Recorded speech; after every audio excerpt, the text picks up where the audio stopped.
absolutely incredible. Big fan of them. I was actually going to run downstairs and grab them just so I can, have a point of reference and not look completely foolish when I have a question to ask. But anyway, it's great to see you, and hopefully this will be a wonderful episode. Now, this is the first time that I've live streamed through StreamYard, believe it or not. So I think we are live on YouTube and on Twitch right now. And if you're watching, feel free to comment and let us know. Maybe ask some questions. I guess we'll run things a little bit differently today. I don't have a set of notes with me, but I think this is the material that I probably know the best in philosophy. So if I fail you today, I resign my position. Anyway, welcome to Acid Horizon, the Theory Podcast. Today we have with us on live stream Dr. Gregory Sadler of Gregory Sadler fame, the famous and infamous YouTube philosophy personality who has been an indispensable resource for so many undergraduates and graduates throughout their career, like Jim, who we have with us today. If folks remember, Jim was with us on the Harlan Ellison episode. Of course, we have Adam, the brilliant Adam, with us. And Greg, I just want to say welcome back to the show. Thanks. Yeah, it's great to be here. I like the idea of being labeled as a personality rather than like an influencer. Well, today you are going to provide, once again, a very necessary resource to people, which is virtue. We're going to talk about the virtue of managing anger in the sort of ancient Greco-Roman way. And for this, we actually looked at the work of Seneca. At least Adam and I did. I went through On Anger, and Adam did as well. I actually looked at On Tranquility, but like you, Greg, maybe you remember, I used to teach courses on anger management in the prisons, in the jail system in Los Angeles County, and I use Stoicism and some other resources as well. And I know that's part of your background, so maybe you want to say a little bit about that. Well, I never taught thematically anger management while I was teaching at Indiana State Prison. It was just like a whole slew of philosophy and religious studies courses, but I mean, we would hit on it every once in a while. But that was more when I was researching Plato and Aristotle. And it's interesting too, because some of the guys would come to me and they were quite interested in Stoicism. This is back in like the early 2000s before, I mean, there was some online internet kind of push with that, but it wasn't like after 2012 when the first Live Like a Stoic week took place. And so I kind of missed some opportunities, I think, to go over this stuff with them and to study it for myself. I wound up reading Seneca's On Anger was the first book by Seneca that I read because I was interested in the whole anger management thing. But I was more into Epictetus than I was Seneca for a long time.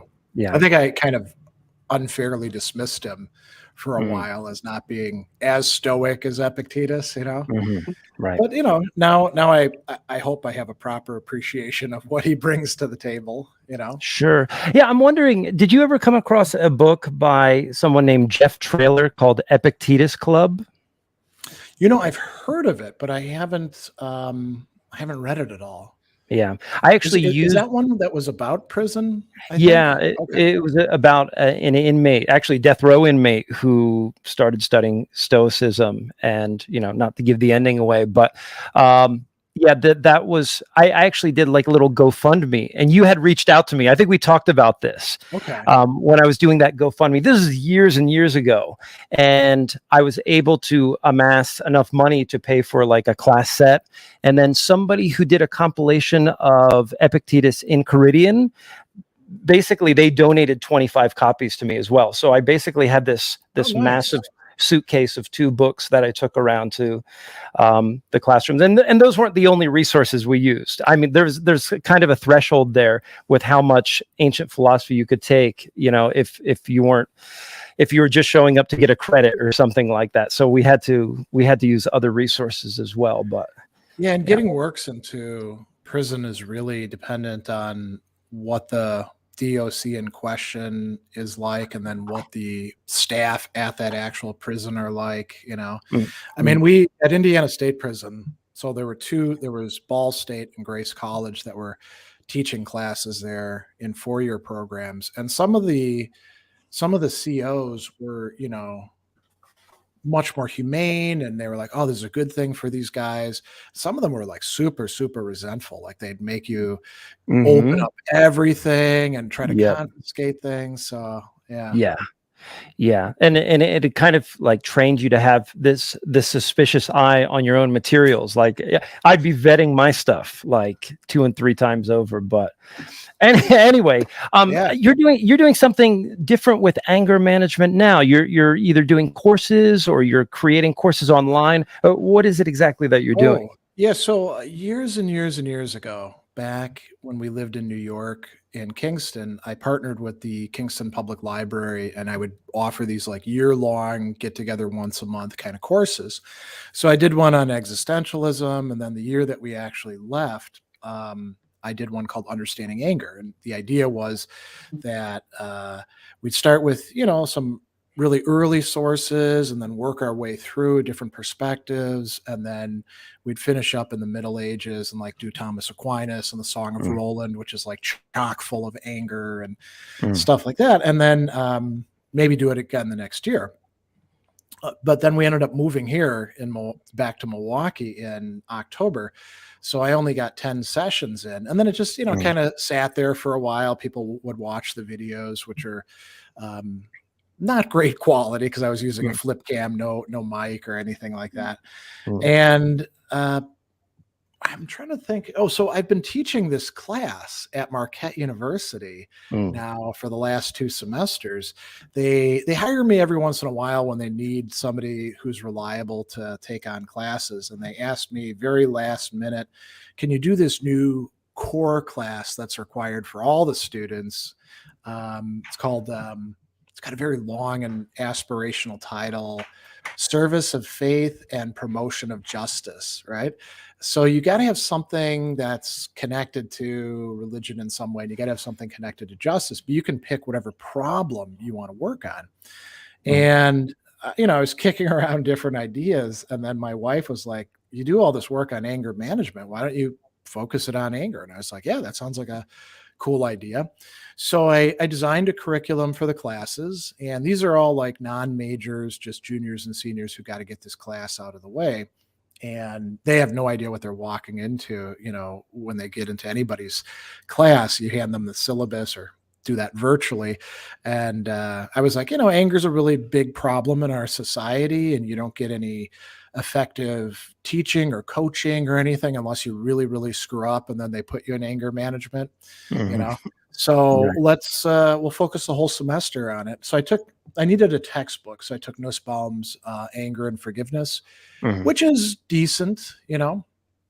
It's not a great book. It's got its good points and its bad points, but that's good for a class, right? Because you don't want anything that's too good, because then the students don't have anything to react against, right? Mm, So we did that, and then a whole bunch of selections. Like here's some Aristotle. Here we did Seneca's on anger. Lactantius on the anger of God, and various other things. And so, I've been shooting videos and creating podcast episodes as resources for my students.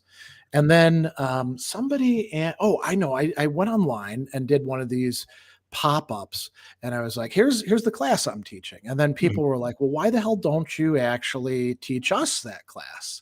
mm, And I was like, I could do that. I have the Study with Sadler Teachable Academy. I could like do a monthly thing where I tell people what we're going to do, mm, like we're going to do some Plato, we're going to do some Seneca, we're going to do some Homer, and then they'll read the text, and then, we get together virtually, and I'll post the video. It'll be a good thing for everybody, and it'll be free. And then I can continue this like with the original one, you know, there was only so much you could do in a year, let alone 10 months. But with this, if I want to, I can like make it go for years and years and years. right. So all those little interesting texts that I want to get to eventually, Mm, like say I'm teaching Mary Shelley's Frankenstein this semester, another mm, novel that's just like full of anger and revenge themes, and we could analyze that.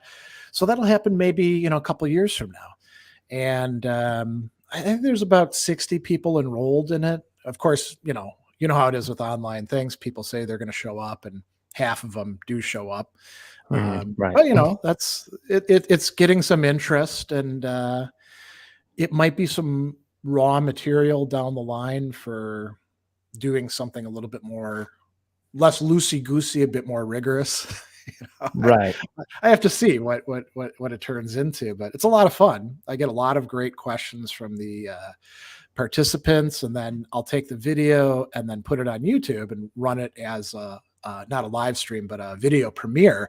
So you can do the live chat, right? So you get like a Right. second round of people asking questions and raising issues. Some of them a little bit off topic. As all of you know, with live streaming, people ask all sorts of crazy off the wall stuff, but most of the stuff is on point, you know? Right. So yeah, it's working out pretty good. And, you know, I've been coaching people in anger management for years and years. Sometimes you might get a kick out of this. I don't know if I mentioned this before.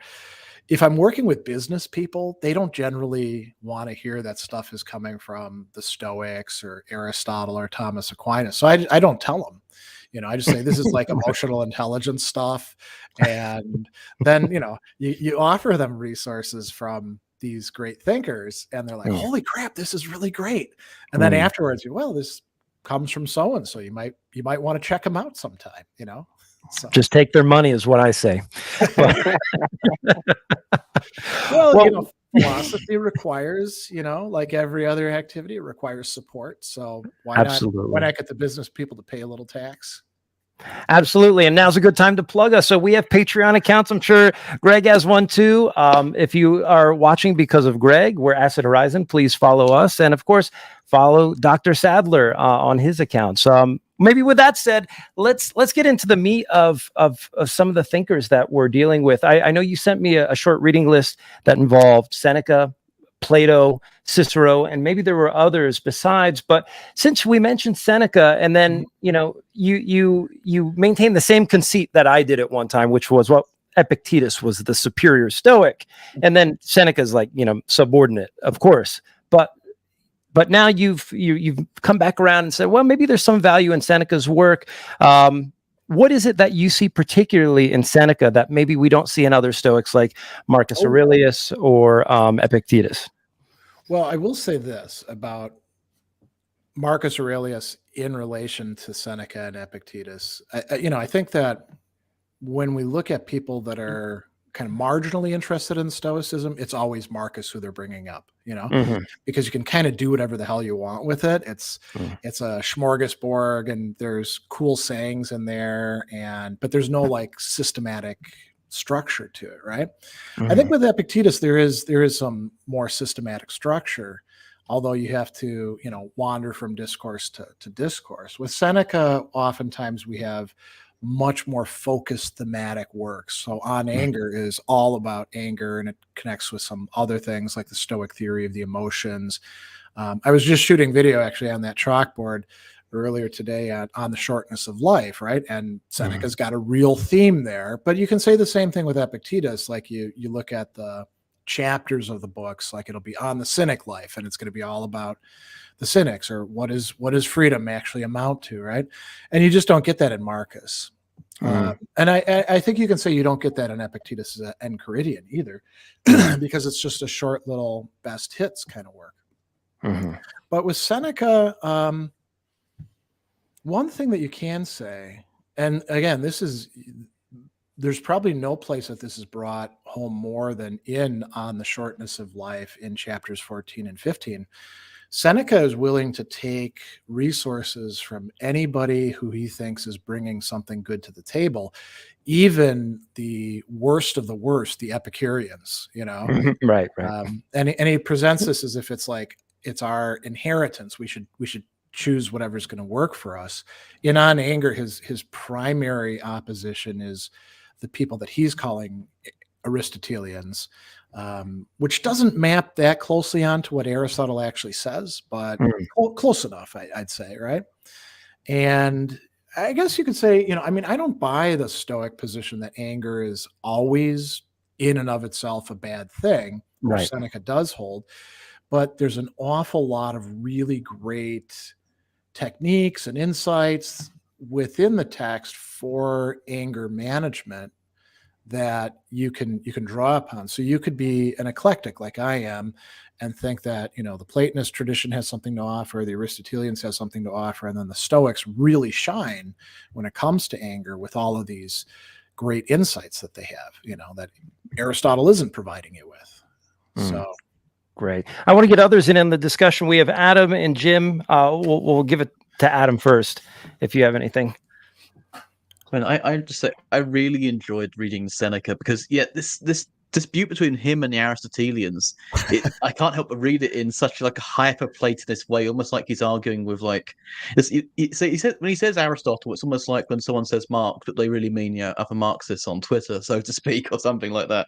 But I really sort of appreciated Seneca's critique of anger on a quite platonic basis, which is that, you know, the pilot of the city or the pilot of the chariot, if you want to use the metaphor that Plato uses in, I think it's Phaedrus or Phaedrus. One of the two begins with Phaedrus. Phaedrus. Yeah. Which is that ultimately that anger is, you know, it's a broken wheel. It's given. I don't know many racing metaphors. He doesn't say that in the Phaedrus. Like the I'm talking about Seneca, sort of how anger is, because whereas reason is competing for control over it, as anger cannot be directed by reason. It's almost like an enemy force which comes in. And one of the aspects I wanted to focus on actually when it comes to Seneca on anger is he completely denies anger any sense of utility on the basis that there's nothing good about anger which isn't separable from it.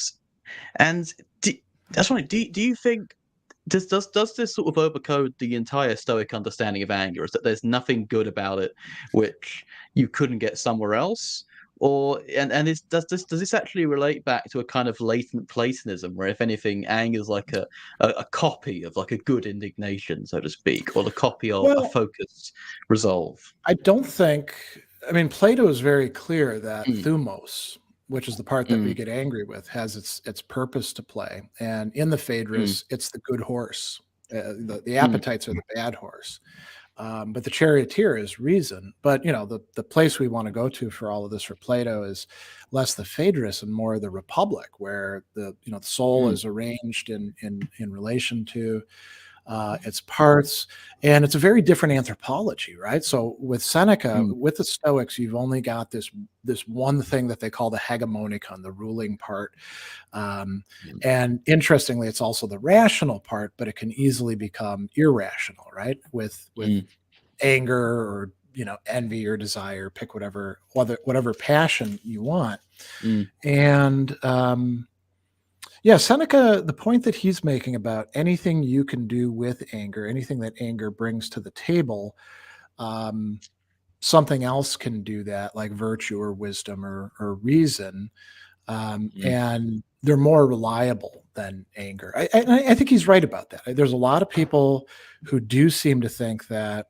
you need to use anger to give you the energy, and this is typically Platonic, to to direct your strength, your aggression, whatever it is, against the bad stuff, right? So if I see my kid being bullied, it's a good thing for me to get angry, in that it makes me respond and say, what the hell's going on here, and knock it off and stuff like that. And when you think about it, Seneca's probably like 95% right about this. There probably are some circumstances in which maybe it could be helpful to be angry. And for us screw-ups who are not sages, maybe there's more room for it, but we got to be super, super careful. Interestingly, Aristotle, who, like you pointed out, Seneca is targeting, he actually, so when he advocates this virtue, which we translate as mildness or gentleness or good temper, it's praotes in Greek, he actually talks about two different modes of it. One of them is the one that we typically think of as the Aristotelian mean, getting angry to the right amount at the right time, right people, et cetera, et cetera. But the other he talks about is kind of proto-Stoic. He talks about somebody responding the way that the properly angry person would, but without feeling the passion. And this is in the Nicomachean Ethics, So there's room in the Aristotelian tradition, and we don't really know that much about what later Aristotelian said, but it seems like there's room for something like what the Stoics are saying, you know? But yeah, I mean, the other thing, it just occurred to me too, going back to like the what do we get out of Seneca thing. Seneca's also a beautiful writer, so he's a great rhetorician, and On Anger might be worth reading in part to see like how you can put together arguments about this complicated matter that maybe you have to use with other people, like your screw up friends who haven't read Seneca and are like, yeah, I'm going to get mad and then we're going to do some activism, right? And you're like, I don't know, maybe we should take it a little bit easy with this, you know, calm ourselves down first, you know. Great. Jim, do you want to get in? Do you have a question, comment for your idol? Yeah, I'm totally. Absolutely. So something that interests me about Seneca is sort of viewing his writings through the lens of his own life experience, especially his exile. And when I read his treatise on anger, to me, it's something that very much needs to be viewed through what he went through personally, through his very tumultuous life, through his own exiles during the course of his life. And I was wondering what you thought the connection was there. I mean, I guess there's a couple things, right? So I think you're right that we do, in more broad point, we do wrong in like trying to totally separate a philosopher or any sort of theorist, what they're saying from what they've experienced. We don't want to like just reduce things to biography, of course, or say, well, they only say this because they went through this experience. But it does, you're right. There's like a mutual influencing, right? Going into exile could be easier if you've got at least the beginnings of a good philosophy of life, right? You look at like his consolation letters that he writes. They're all about, I mean, they're not all about exile. They're also about like people's deaths, but you could think of death as a certain kind of exile as well.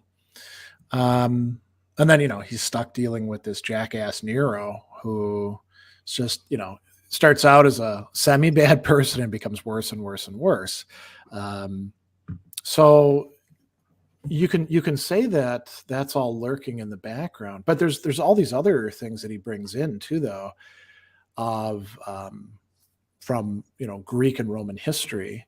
And he does this in his other works too, right? He'll say, well, so-and-so was experiencing this at the time. This illustrates this point that we're making. So I think you could see him as part of a wider cultural conversation, you know. And again, I think there's a lot of philosophers who are quite good at doing that sort of thing. Cicero does that. You know, we see Nietzsche doing that all the time. You know, people aren't philosophizing solely in a vacuum like robots or something like that.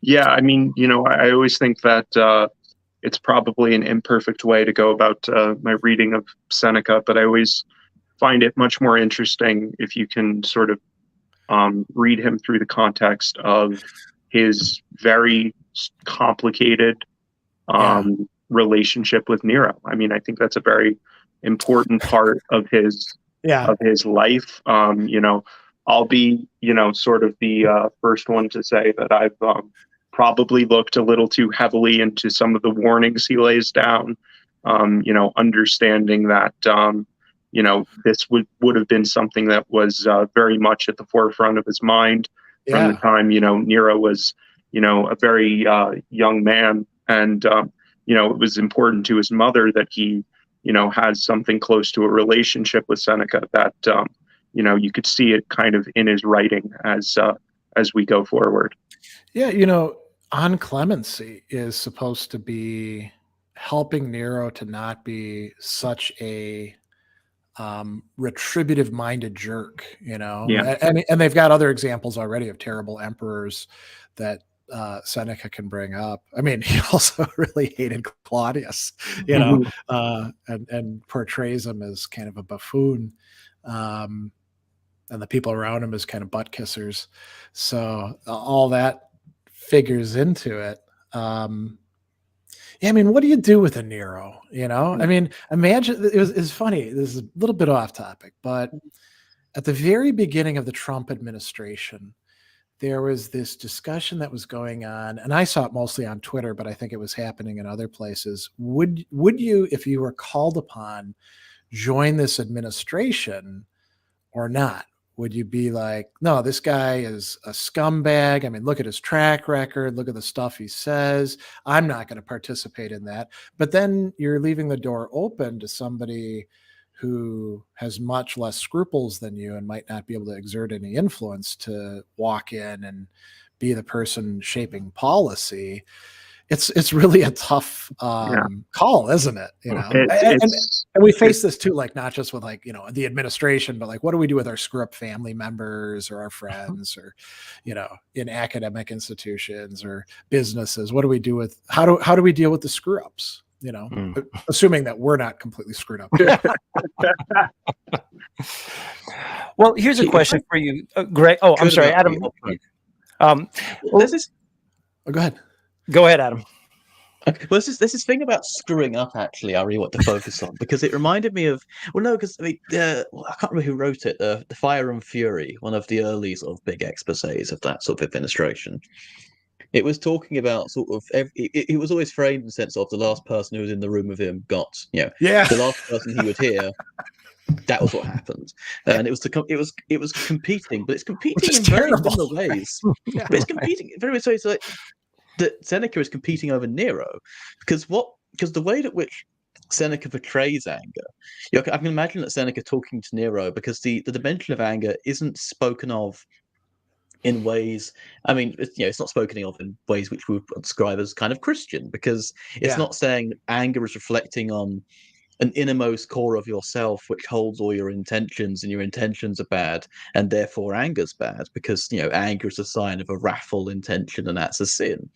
But instead, anger is portrayed only ever as an error to be corrected, going off course. It seems at least when it talks about book one, the idea of hate. Why would you be angry when you're punishing someone? What do you hate? Error. If you hate error, you're just hating yourself in a way. But actually, the correction, because one of the main arguments is about sort of punishment, and anger is good because anger gives you the right inclination to go and punish people, but punishment is a correction. It's about the health and the correction and setting course of the sometimes body. You got to kill people though. Well, sometimes you got to kill people for the good. If the good of the state is better than them staying alive, and it's also their own good. But this is a question about screw-ups, which is, to what extent does a Stoic, or at least a Senecan Stoic theory of anger, has to bracket out subjectivity, has to bracket out the inner life of the person who's angry in order to render it as something which is purely like a screw-up, something to be corrected, a course correction?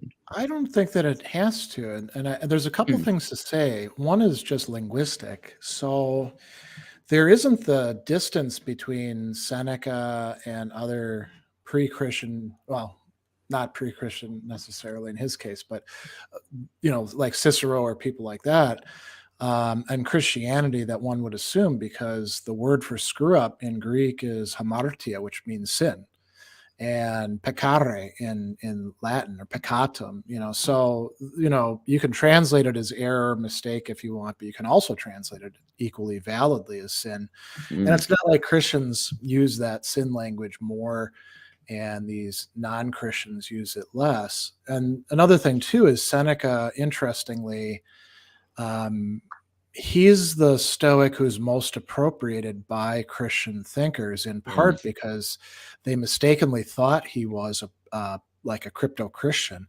There was this fake correspondence with Paul, floating around. He was one of the reasons why we have Seneca is because his works were copied in the monasteries, and so they and Cicero and a few other Epictetus in a sort of modified form, the Enchiridion, got transmitted over and over and over again. Whereas some of these other works, like Epictetus's Discourses, we have to wait until later on for them to be rediscovered. And then the third thing to say is Christians in the early Christian era, when they're deliberately engaging with Greek philosophy and actually have access to all of these texts that we've lost, so they have a larger library than us, they're all over the map when it comes to anger. So I mentioned Lactantius. He's somebody well worth reading. He's very early. He's also sometimes called I'm blanking. It's a comparison. He's the Latin so-and-so because he's such a great rhetor in terms of his language. Anyway, he's often read and studied just for his stylistics, but he's got this really interesting work on the anger of God, where he takes on the Aristotelians, the Stoics, the Epicureans, other Christians, argues that God actually not only acts like he's angry at times, which is what some Christians would say, but actually feels the emotion of anger and does so rightly, right? Which doesn't give us license to get angry all the time, but he opens up some scope. So you could say he's at one extreme, and then somebody like John Cassian would be at the other extreme, in his institutes, where he's basically, he's gone off and he's hanging out with the fathers of monasteries in Egypt and seeing what they have to say, and he's kind of putting it all together into his own text. And he says the only time that you should ever get angry is with your own sins. But you can still do that, so you can get angry at your own wrath and anger. And he's one of the guys, by the way, where we get this anger or orge as being one of the 8 capital vices that become later on the 7 deadly sins. So you got two extremes, and then you got all these other people in the middle, like Augustine. Augustine says, you can be rightly angry. You really, really got to watch it, because if you don't take care of it, it'll turn into hatred, and that's much more corrosive. But Aristotle already said that way back in the Rhetoric. So it's not like a completely new idea. And the last thing I'll say, because I'm already taking up a lot of time with this, is so in the scriptures, right, in the Sermon on the Mount, which is really one of the absolute centerpieces for any coherent Christian ethics. Whenever people, as a side note, whenever people are going on about well, in Leviticus, a man shall not lie with another man, I'm always like, how you doing with the Sermon on the Mount? Because if you're not studying that and making that central and living up to that, I don't want to hear any bullshit about any other thing from any other book, because that's direct teaching from this Jesus guy. And so if you claim to be a follower of him, I want to see you engaging with this stuff. And in the Sermon on the Mount, it's really difficult to follow, because, it says, the law says you shall not murder. I say to you, whoever gets angry with his brother will be liable to the judgment. And then, whoever says raka to his brother will be liable to the council. And whoever calls his brother a fool will be liable to the Gehenna of hellfire, right? So that's some pretty stiff penalties. Now, interestingly, in these early Christian texts, and when these were circulating around, it wasn't circulating around as a Bible, ta Biblia. You would get the Gospel of Matthew by itself as a scroll that you'd unroll, right? So in some of them, it said, whoever gets angry with his brother or sister or cousin, adelphos, right? So it's a wide range term, will be liable to the judgment. In a lot of the documents, it was whoever gets angry with his brother, ekos, without cause, without good reason. And so John Cassian knows about this, and he's like, I don't care what those other glosses say. You don't get to be angry, right? Augustine and John Chrysostom and other people are like, well, what does it mean to get angry without cause as opposed to being angry with cause, right? Maybe there are times where we should be angry. So the ancient Christians are kind of all over. You could say that there's different tendencies, So it's not as clearly opposed to the Stoic point of view. And they're drawing on different people, some of them like Plato more, some of them like the Stoics a lot, some of them like Aristotle. really none of them like Epicurus, but nobody does back in ancient times. He's the punching bag for just about everybody. So there's a lot of stuff going on there, I would say, I think one of the sort of things that is impossible for me to do is read these things without the sort of critical eye hovering both before and ahead of what I have to read. And I think there's a number of critiques that are kind of come to me par-baked, and maybe we can kind of flesh them out a little bit here today. Adam and I were talking last night a little bit, and about this concept of the utility of anger. And I'll just say as an aside, I think it's interesting because Seneca's way of arguing for rationality mirrors somewhat the way a hard determinist fights against a compatibilist of free will, right? Okay. That's kind of the way that I see it. He doesn't want to leave any room for anger to kind of overlap the prospect of, this project of rationality. But the thing that I thought was most interesting, well, two things. I'd like to get your opinion, more deeply, like on what you think perhaps is the usefulness or the role of anger in our lives. One of the figures that comes to me is Carl Jung, because I had been recently watching, I was watching clips on YouTube, and the film Tombstone came up. Right. So we have Doc Holliday, Johnny Ringo, and maybe you remember the scene, if you've seen that film, where Johnny Ringo comes into the bar or the casino, and he does the thing with the gun and everything. And they have this exchange in Latin where they talk with one another. Right. And, it's a provocation. And at the end of it, Doc Hollywood says to his lover, he's like, "This man's an educated man. Now I hate him even more." Right. And so it reminded me of where Carl Jung says that which annoys us about other people speaks to us, and I'm basically paraphrasing here. It indicates to us like these are places where we have to grow, or where growth is perhaps imminent.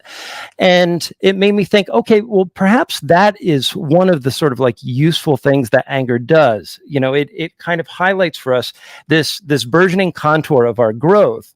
But not only that, and maybe that we can just start with that. But the other thing that, I've heard is kind of a truism in the world of psychology and social work is that for men in particular, and it's interesting because, there's definitely a masculine appeal to Stoicism, probably by the numbers. And, this might be one of its criticisms, but interestingly, we live in a culture where men are taught to process many of their emotions, if not all of the negative ones, through the filter of anger, things like despair, frustration, and so forth. And so, in that sense, maybe Stoicism is both good and bad in a way, because it confronts the sort of global issue that men face, that all of their emotions are coming through this filter of anger. But at the same time, once we start digging around in there and start parsing things out, we find more complicated emotions. And this might be one of the useful things that anger does, at least for men or anyone, for example, who tends to process or filter all their emotions through the lens of anger, as it were. Yeah. But I was hoping maybe you could respond to some of that. Well, there's a bunch of different points there. So, let's start with the masculinity stoicism thing. There is like a variety of fake stoicism that we facetiously call broicism, and you see these people in the what they call the manosphere, right? And they typically only read Marcus Aurelius, and they misread him because they ignore the passages where he says anger is not manly, for example, in I want to say that's like book 9 or something. But gentleness, the praotes again is what's genuinely manly and human. And I think there's quite a few people who, you could say this with any sort of body of work, probably. There's plenty of people who take on Nietzsche, they read him carelessly and they use it as a justification to be a prick, Right. And I did that when I was young. So I know that quite well. Rite of passage, yes. Yeah, and that's one reason why if you're teaching in an undergraduate institution, you can always fill up an existentialism class because there's always going to be angsty youngsters who think that everybody else is a phony, but and that's not all that's going on in those texts. And so there's that aspect. The other thing I would say too is I think you're completely right that maybe not necessarily every single emotion for a lot of men, but I think that would be sort of a limit case where the only emotion they let themselves feel is rage. There are a lot of negative emotions that men are encouraged from boyhood on to cover over with anger. So don't deal with your fear, get angry instead. Don't deal with your grief, get angry instead. Don't deal with the pain of being put down. That's easy. You just get angry instead and fight back. And that can be a really big problem, in part because you're not recognizing what the hell's going on with you. And, it's interesting when it comes to like how you actually apply stoicism. This is something I have to stress in groups all the time. People are like, well, I want to be a good stoic, so I need to not feel this emotion, or I need to apply the remedy and get through it right away. And what somebody like Seneca or Epictetus would say is they're good psychologists. You need to figure out what the hell's going on with you and why your thought processes lead to this emotion rather than leading to other possible more productive responses. You can't just like dismiss it or say, I'm not going to feel that. You can't. I don't know if any of you remember that episode of Seinfeld, and I don't know the title of it, where George gets this mantra, serenity now. And so like little things happen and he says, oh, serenity now. And it seems to be working for him, but he hasn't changed his mindset. And he starts to say it in much more aggressive, angry ways. Right. And finally he's like, okay, serenity now, and it's totally counterproductive. Right. So there's all of that going on. And you could use stoicism to further that analysis, or you could use insights from Aristotle or other thinkers, I think, as well, to figure out what's screwed up about me. Why am I getting so angry so easily? Now the notion that when we get angry, it's a sign that something is screwed up. Seneca has that in anger. So you could see that as a usefulness for us non-sages.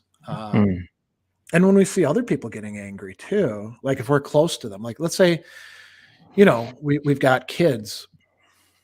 Kids are always messed up, even if we're doing decent parenting. They're always like slightly going off the rails, and so they have these responses, and we can be like, there's something that we need to attend to over there. They're getting unduly angry over this thing. What's happening?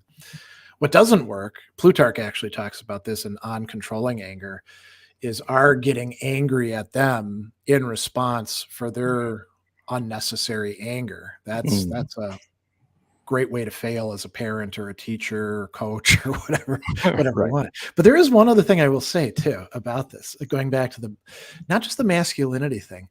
We've been noticing this as my wife and I have been watching our way through Star Trek: The New Generation, because she's a big fan of Picard and Worf and all these people. And it's interesting talking in an angry way. I think it even still is happening today with TV shows. It's like a way in which people command.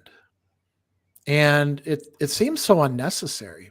And the older the shows are, the more you see of this, right?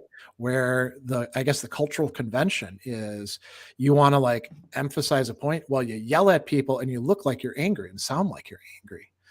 And it's, when I think about it, when we were kids, I think that is how we got introduced to things. Like the coach would make sure that you knew that something was important by yelling at you. And it's, I don't know how the hell we got there, but that seems to be where a lot of the culture was. And I think it's where a lot of people still are today, Yeah, I mean, you and I are probably the closest in age, on I'm that probably the point. oldest here. Yeah, you are for sure. But without putting too fine a point on it, yeah, no, there definitely has been a cultural shift. I think there is a sensitivity now to, and of course, there's going to be those nostalgic folks. Well, we needed to get back to that, Greg. Yeah, things are so much better. Their memory is entirely selective. Right? Oh, totally. Yeah. I mean, just to go off topic a little bit, I remember, so like you think about like sexuality and gender and all these things going on today. And there's places where things are kind of going backwards. But, I remember when I was in high school, it was considered by some people okay to be gay, but you wouldn't want to be gay. So again, sort of like that Seinfeld episode. Yeah. Nothing wrong with it, but and Right. there were so many quarters in which if you did anything that would possibly get you labeled as that, you would just get the crap beaten out of you. Absolutely. And I think about those times and I'm like, why the hell would we ever want to go back to that irrational, Absolutely. Yeah. fear-based thing? And I think that a lot of the crap beater outers, the agents of that, were themselves closeted, and they were trying to deal with their own feelings. I think about a lot of the guys on the football and wrestling teams, where I went to high school, and you look back on them and you're like, well, they were definitely working some stuff out, but unfortunately they were working it out on the bodies of these other people, Yeah.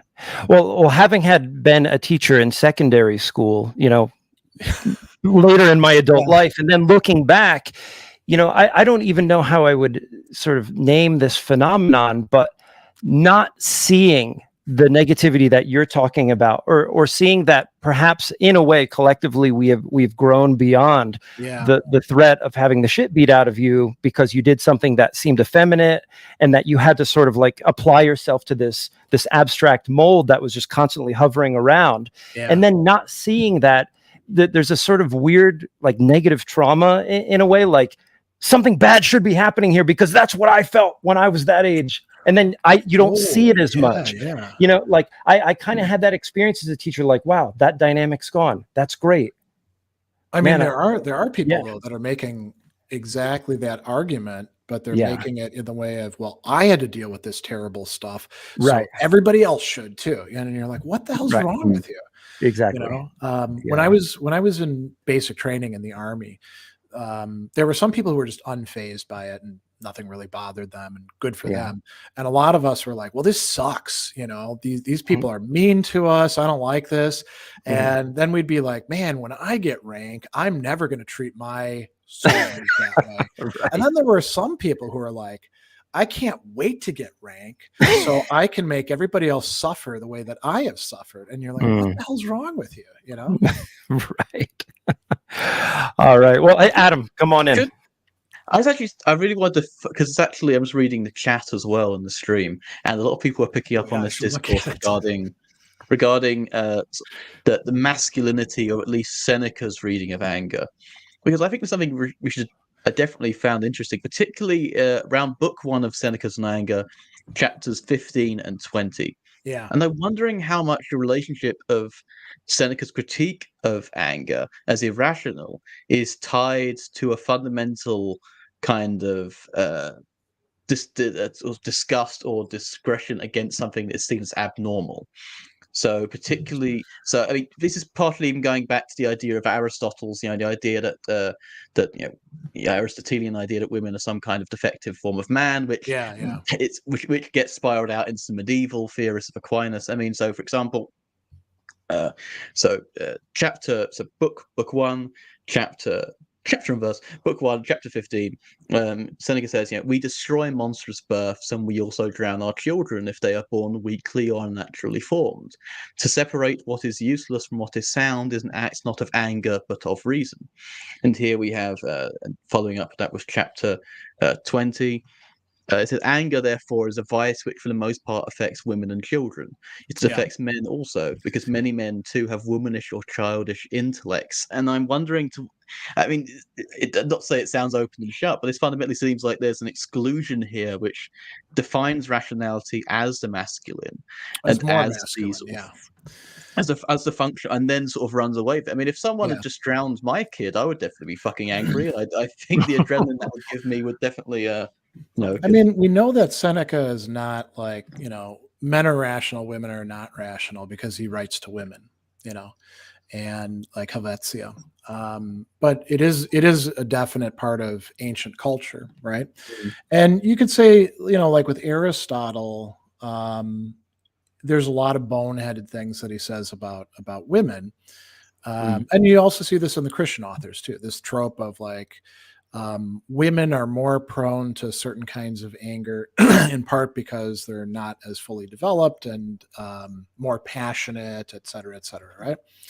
And we in the modern Stoicism organization, we've actually had like online symposia about this. What do we make of these sorts of things? Is Stoicism as useful for women as it is for men? And there's a lot of approaches to this. One is to say, well, what do we do when people say stupid things? Do we like say, well, that's it for them?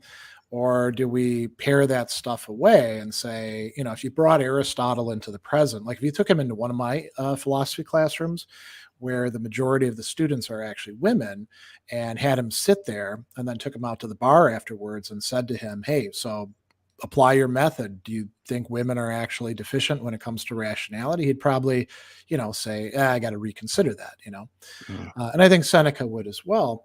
So a lot of times, I'm not saying that, women should just like, toughen up and ignore those passages or something like that, but those aren't central, and we can take them and rethink them, and my wife actually contributed to that symposium, and she's the sort of feminist who you could say not only has risen to the top in a lot of organizations by dealing with stuff and sometimes being tougher than the guys that she's having to deal with, but she also is the kind who says Stoicism is great for women because women are people and Stoicism is great for people, rather than saying, well, we've got men's Stoicism over here for men's issues and women's Stoicism over here for women's issues. I mean, if you look at the majority of what's being said, all of us are supposed to have our anger under control, and that takes a lot of work. And, we're supposed to cultivate these virtues of wisdom and prudence and, justice, which includes kindness, and courage, which includes like not just, going out on the battlefield. The Stoics, Aristotle thinks like the primary type of courage, battlefield courage. The Stoics don't buy into that at all, just like getting up in the morning and doing your work throughout the day is a form of courage that they call Philoponia, taking on your job, taking on toil. So I think that to bring this to a close, what we have to acknowledge is that, yes, culturally, ancient Mediterranean and Near East culture, much, very male dominated, and not just, like all men are up here and women are down here. It's, a very few men are up here and everybody else is down here for different reasons, including other men. And occasionally a woman could, get up there like Cleopatra, Well, you mentioned Nussbaum, and this is a debate regarding the utility of anger, which is still happening. For example, Nussbaum and the response to Amir Srinivasan gives in The Aptness of Anger, which is a direct response to that. So this debate isn't going anywhere. Like, and I think that Nussbaum, one of the things that really comes across in her book is this is a elite university professor who's a boomer who has had a pretty nice life, and she's, she makes good arguments, but a lot of times you look at the arguments carefully and you're like, yeah, this doesn't hold up. I can tell you that my students are not very impressed with her. And Another good response to her work is Misha Cherry's The Case for Rage, a recent book that I finish up the semester with. We actually begin the semester reading Audre Lorde, The Uses of Anger, and then we start getting into all the other stuff, and then we finish up with Misha Cherry, because Nussbaum's dismissal, I mean, we don't want to say that activism works best when it's motivated by anger, but there has to be some recognition of some constructive role that, properly guided, it can play. I mean, Martin Luther King recognized this. It takes a lot of training, so you don't lose it and grab a baton and start, cracking people's heads open. But there may be some cases where an anger response, we could say in a historical situation, may actually be needed, right? So it's almost like a modified version of the Aristotelian view, at least as far as Seneca sees it. Well, Seneca thinks that it's not good. The way that Seneca reads Aristotle. What is? The idea, for example, that anger, like if we expand it to the metaphor of the army, for example, well, we can make anger the sort of foot soldiers as long as we have the cool-headed rationality as the generals and the field commanders. I mean, Seneca thinks you're never going to make that work. Is that's his issue, right? But I agree. That's how he reads Aristotle and on anger. There's that kind of passing note. Yeah. I mean, and Aristotle, so the Aristotelian tradition and the Platonist tradition, which isn't just Plato, but runs through Plutarch and then into the Neoplatonists, they definitely think that thumos, anger, the faculty that gets angry, but also is interested in honor and stuff like that, is it's something that we shouldn't try to just repress or get rid of. We need to properly motivate and temper and educate it so that it can serve rationality, Yeah. Well, with that said, we're approaching about the hour. Maybe we can get some practical advice from Dr. Sadler himself in terms of what are strategies that you have maybe derived from this, or maybe how has it maybe how have you streamlined these techniques for yourself over time? How do you deal with the jerks online? I know I read your article on Medium. Maybe you want to recapitulate some of that here as well. I mean, I think it's perfectly fine to block people who are being jerks, not just because of that way you're not going to be drawn into fruitless, anger provoking conversations with them, but they literally aren't, they don't deserve your time. You have a limited amount of time. So, having conversations like this is valuable, right? Dealing with somebody, I actually blocked a guy just today who is a local professor who posted some response to something that I said. And I said, I don't get what you're saying there. And then he just said, well, you said this. And I was like, you got to make your stuff make sense. Otherwise you're wasting my time. And then he's like, lol, dude, this is Facebook. And I was like, all right, see you later, and I blocked him because there will never be, I mean, in theory, there could be a productive conversation with him, but if somebody's going to act like a jerk in an online forum, just get rid of them, Now, Seneca, of course, doesn't worry about the online world, but he does tell us on anger, try to avoid situations and people that are just going to piss you off. There's no problem doing that. And somebody, but you're retreating from things. Yeah, but I don't have to participate in every conversation, we can think about this in other cases. If somebody cuts me off in the grocery store parking lot, I don't have to fight that battle. I can still park my car and go and get my groceries. I don't have to take a stand, right now. So that might be reminding ourselves that we are not the hero in the action movie who has to set everything straight could be a useful technique.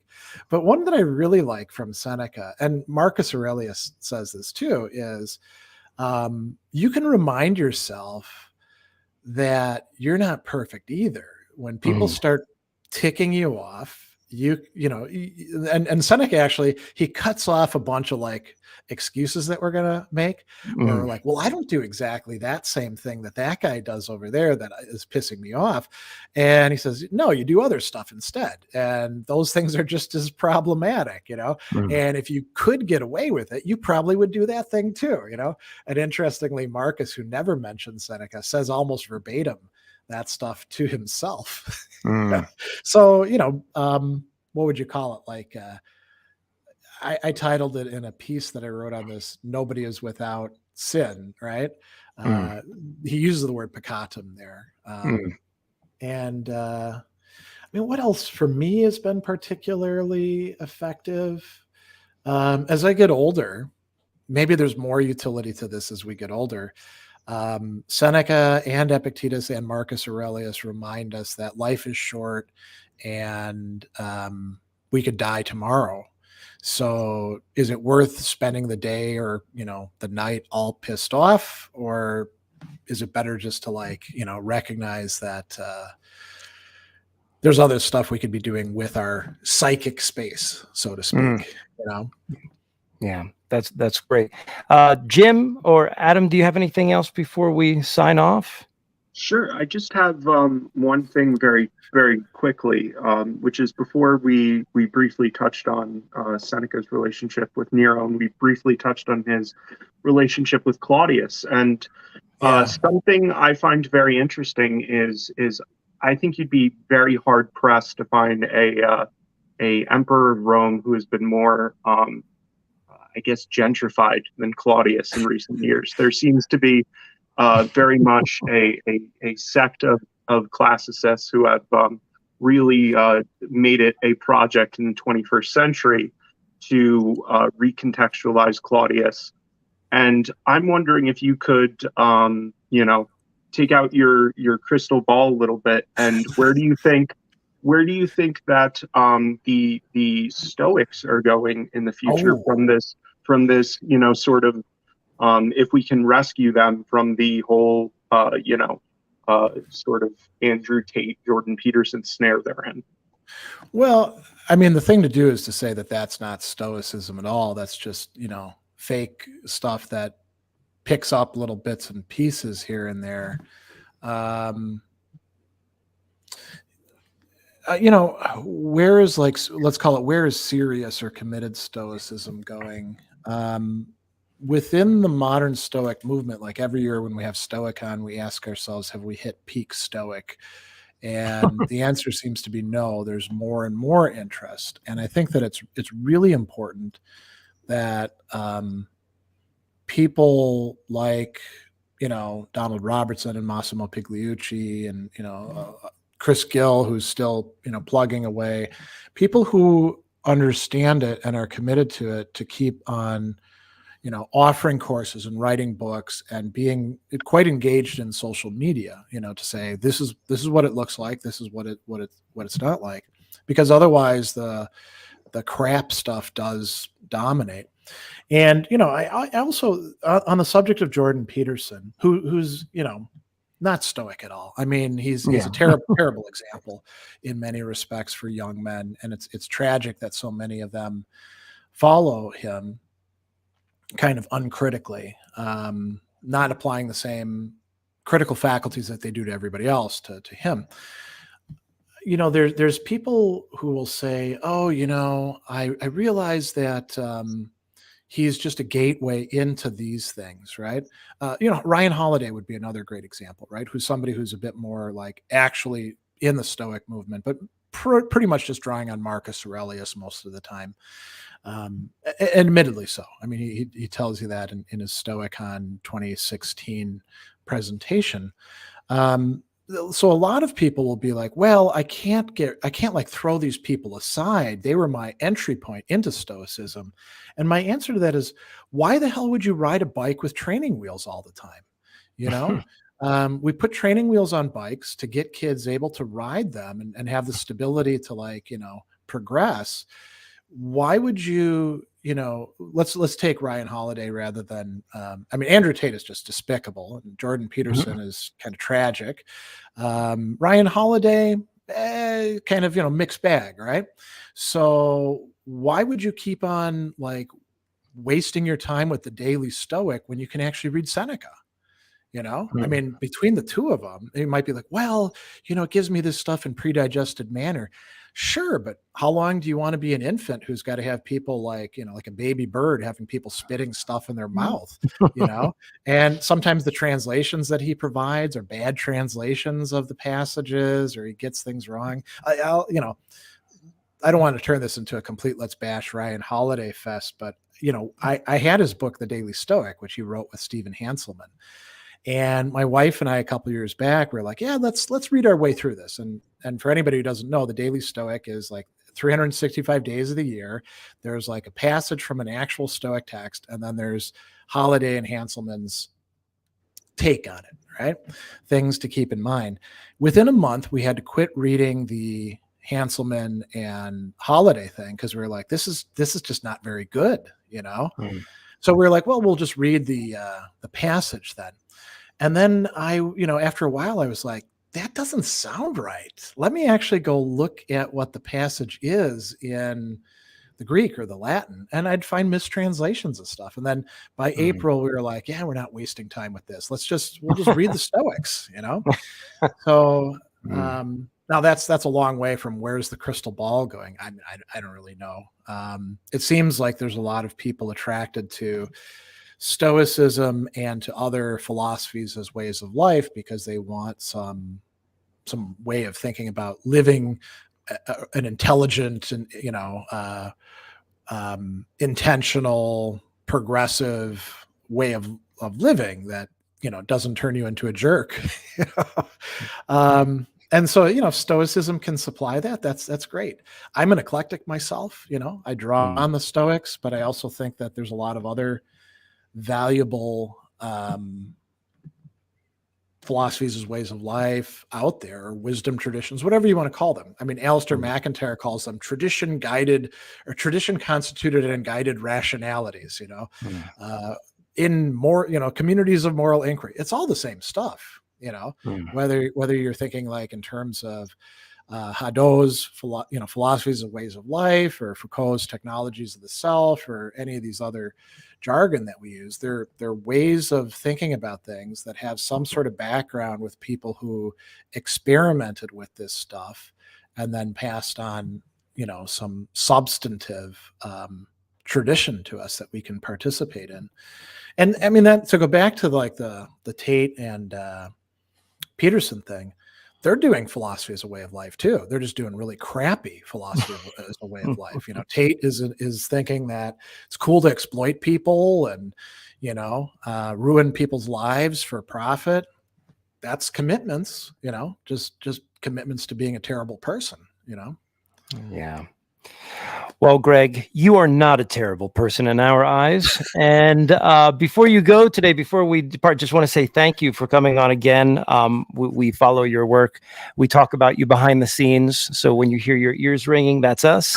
And maybe you could just say, like, I know you explained that you're working on some anger management stuff, but what are some other ways that people can access your work right now today? Well, I'm really, really fortunate in that if you use Google, which pretty much all of us do unless we're using Bing, right, or DuckDuckGo, if you type in Gregory Sadler, all sorts of stuff comes up, which I've noticed, is great for me and sucks for every other Greg or Gregory Sadler out there. And there's a number of them because it's a very common name, not as much as John Smith, but so if people just type that in, like my YouTube channel will come up, my faculty profile, all the different things will come up if people want to find me.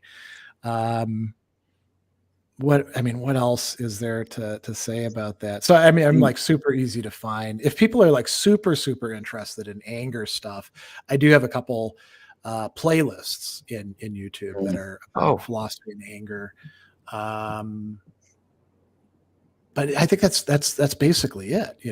It's okay. I've gotten to the point now where I don't have to be like, find me at HTTP, blah, blah, blah.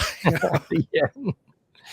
Well, we'll grab some of the in Seneca's stuff on anger. I mean, Greg's done 2 series on book 1 and book 2 on his YouTube channel. We're also 20 paragraphs from the big 808 section. How to stop our Hegel. We're in absolute knowledge now, folks.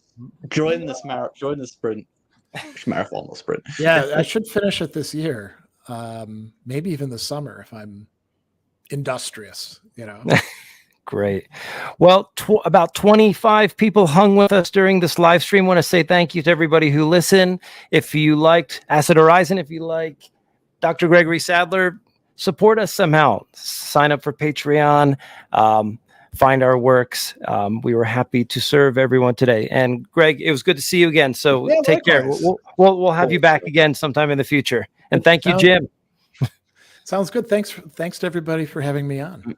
Okay. Bye, take care. Thanks so much.